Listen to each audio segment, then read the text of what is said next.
Today, we're going to start the CV fabrication intercooler install in the 2.3 liter EcoBoost Mustang 2018. We also have the CV fabrication pipes and a 50 mil TL blow-off valve. So hopefully things go well, and we'll get started here shortly. Alright, first thing we gotta do is bumper's gotta come off. There's push plug and clips, and down in there, some bolts underneath the bottom, this front cover, and underneath here there'll be a bunch of bolts. So we need to get those out as well. Alright, it's kind of wet, but you're going to have a push plug right there. A couple of bolts. Push plug. Gotta get up in the finger well. Back out there, and there's a 10 mil and a push plug in there, and don't forget to unplug your front light connector for both sides.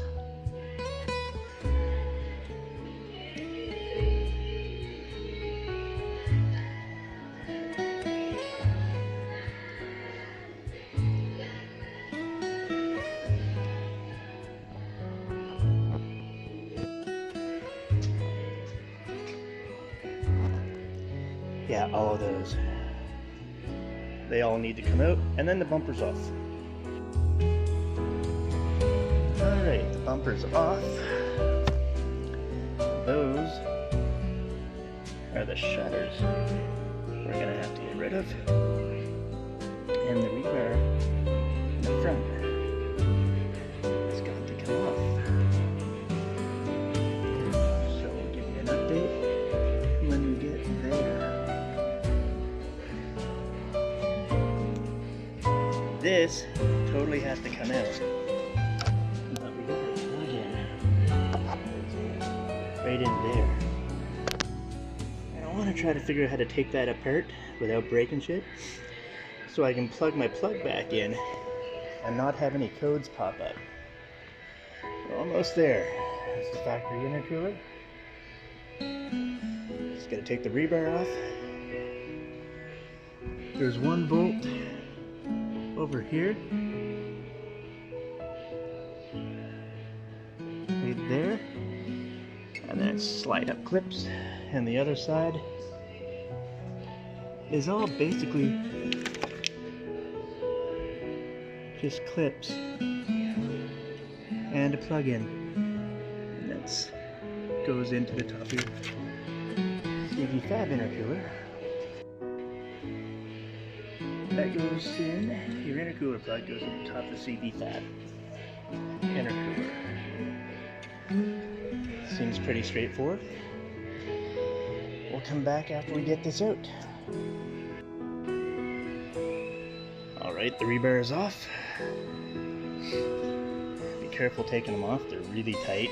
And there's 12 nuts back here. And the brackets will just sit there.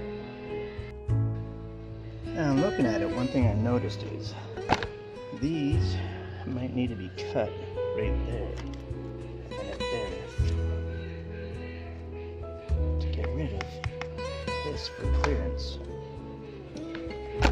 on the new one. But we will see what happens when I get it held up here. And the top's going to bolt into here, there and there.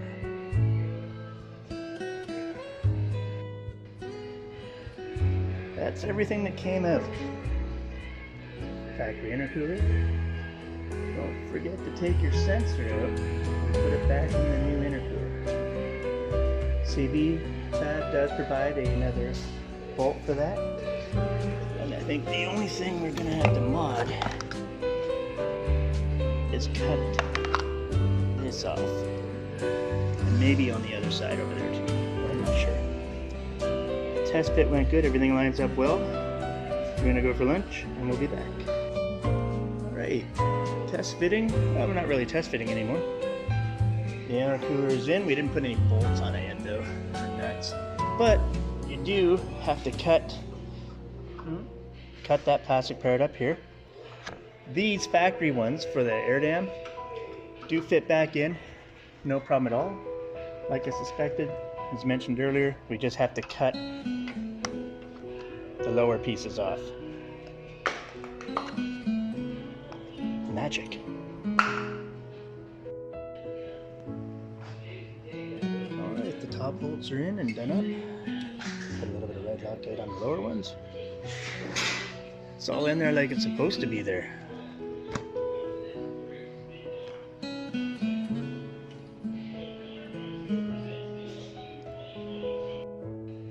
And my buddy, with the magic of a little screwdriver, or a pick, or some tool, was able to get the sensor out so we can put that in and not have a code pop with the shutters. So we're gonna zap strap that up, in behind there, and all good to go.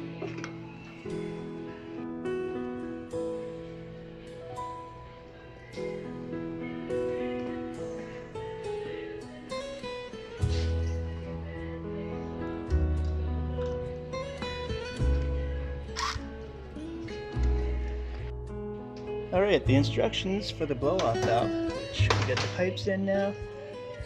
This is what we did in the instructions for the blow-off valve. That's what we did with those. And then we came up with this. Hard to explain, but if you can turn a light on. Fuck you, phone. There we go. But if you can see it, we use a block-off valve and an extra port. Now off the brass, we're gonna go over with the vacuum line over there. And that is on top of our throttle body. And we've heated it up and flexed it away from this a little bit so it's not gonna get in there. And we'll put a vacuum line on now and see if it fires up. That'd be nice. Hey, guess what? We're all back together. That's our little vacuum cut in. Sexy blow-off valve. Thank you. TL. And that big gnarly intercooler. We've already fired the car up. Everything works. Blow-off valve works. I guess we did a good job. It's raining out, so I won't really be able to give it much of a test.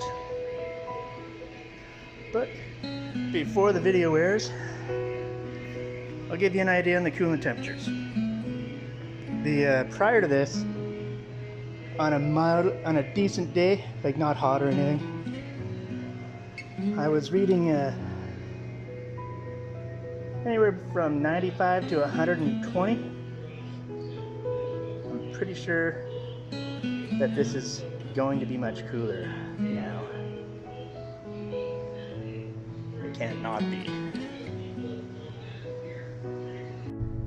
Alright, we're home after the first drive, and everything works. This is the highest temperature I've seen, but I've just been sitting here for a few minutes. The highest temperature on the road was actually 50, and when you hit the gas, it plummeted down to 45, 44 real quick. I didn't stay in it for long though, or much. I think, as you can see, I only went to 17.7 pounds of boost. I'm normally at 25, so I wasn't fully into it, but the temperature dropped pretty quick. So I'll give you full test later on a nice sunny day, which we do not have right now. Now, if you do a blow-off valve like I did, the TL one, you'll notice you have a check engine light. You will need to call your tuner and get him to take that out of the tune, that code out of the tune, because I just unplugged my factory blow-off valve and I'm on a mechanical one now. But that can easily be tuned out. So stay tuned for a follow-up video and we'll see how she performs in the long haul. But right now, CVF made a really nice intercooler, pretty simple to put in. TL makes a nice blow-off valve. And yeah, thanks for watching. Have any questions, be sure to leave them in the comments, and I'll get back to you.